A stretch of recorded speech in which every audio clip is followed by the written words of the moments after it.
I shall just speak few things as a reminder and answering some of the questions that I have received. There's a lot of questions regarding the practice, and then there's quite a lot of questions regarding sort of direction of life in general.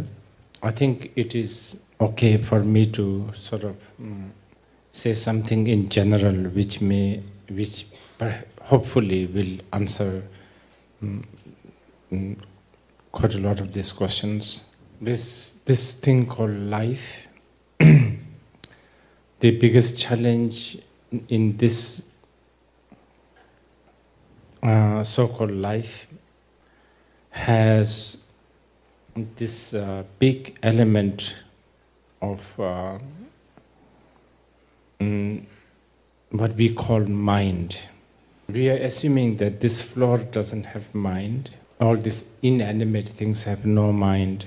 So there are many of these inanimate things, like this table, doesn't have a lot of challenges that we have. We have this something called mind that keep on knowing, cognizing, projecting, perceiving. And we also cognize, perceive, project. Most of the time we do those. Unfortunately, not at our own will. We do a lot of this because of how we were brought up, the values that we have been imposed upon us by our history, by our culture, friends. And then we have some vague ideas about what is success, what is happiness, what is consider, good things to have. And everything what we value, what we look for, they are all kind of vague. We can sort of, I think, so-called harmonious life, what we consider harmonious life, I guess, is basically when any of these, what we value, when they become not too extreme. That's about all we can ask for. Otherwise, things are just so vague, like many people want to be famous, many people want to have a lot of followers in their social, media accounts, but that can be very much sharpening the very knife that may poke you. Take for instance romance.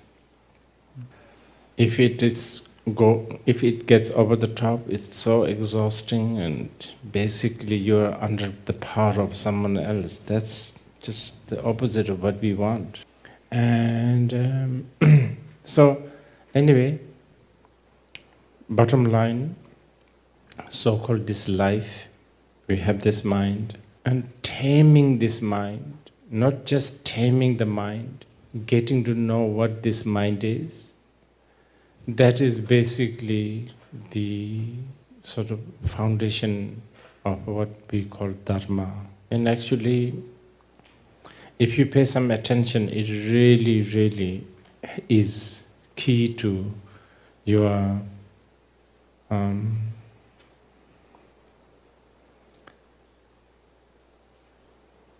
I hate to use the word happiness, but it's really a key to your the wakeful life. Wakeful.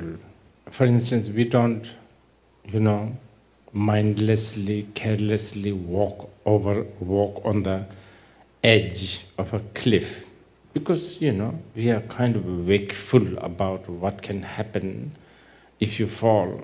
And this is something which is achievable, and you should really, as a follower of the Buddha, this is something that you should try to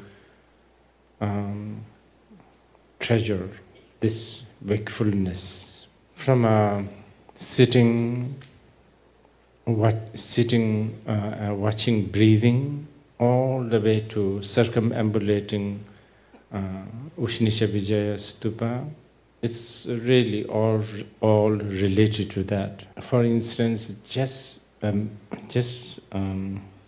section that we did, or we are doing, I guess, at this very moment, the self-visualization and the mantra recitation.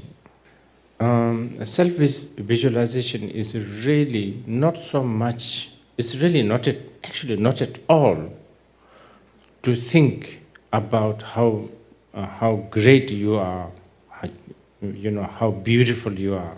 A visualization yourself as a deity, such as Ushnisha Vijaya, is really much more to do with toppling,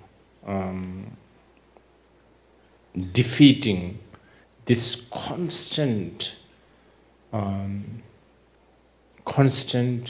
ignorance about ourselves as ordinary. This is not like the exercise of loving yourself and forgiving yourself. No, I'm not talking about that at all. Because this technique of loving yourself and like forgiving yourself, all that, it somehow sounds like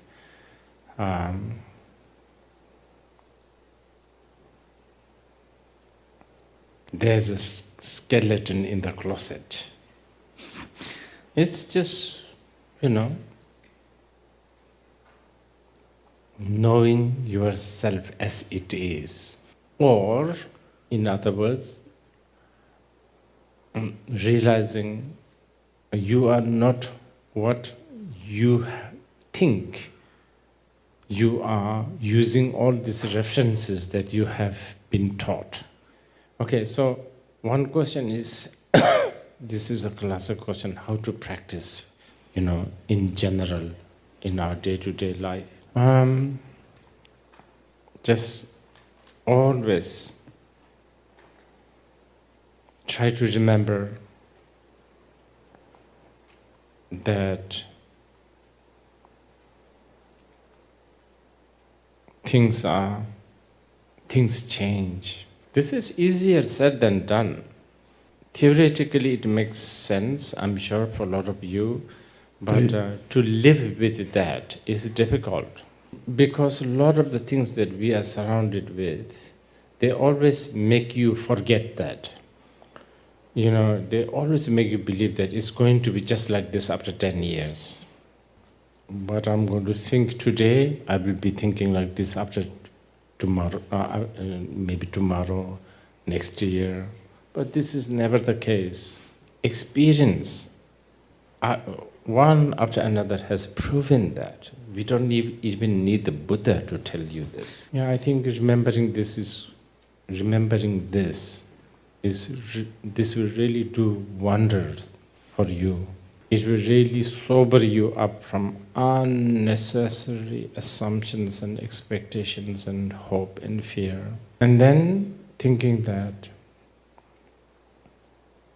nothing is going to give us, 100% satisfaction.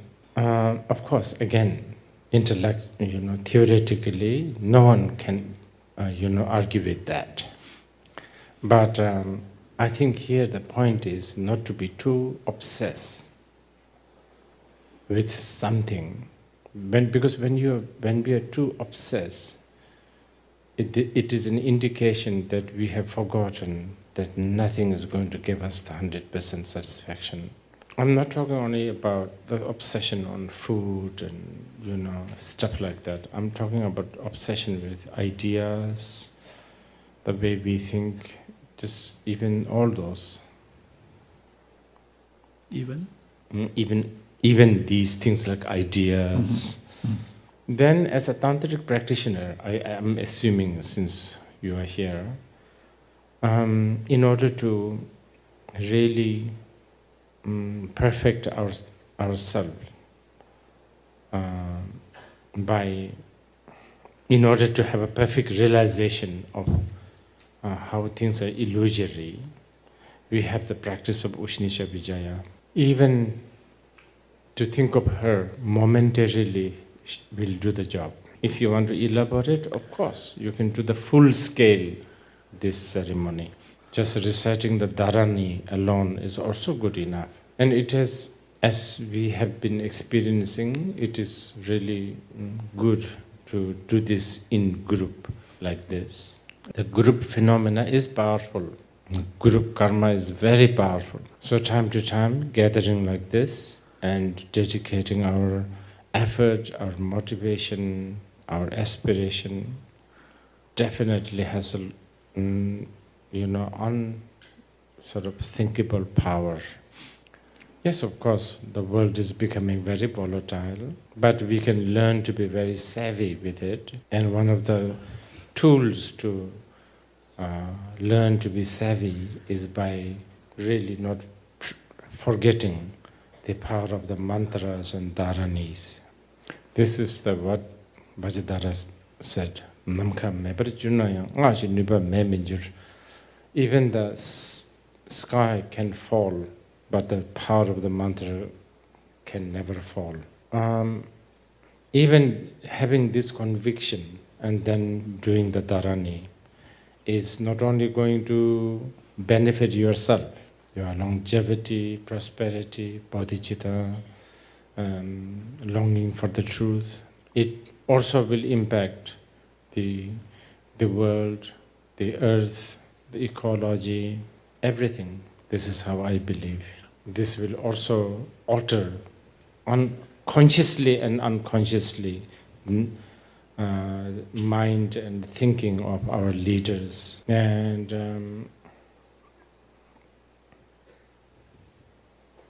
as a follower of the Buddha,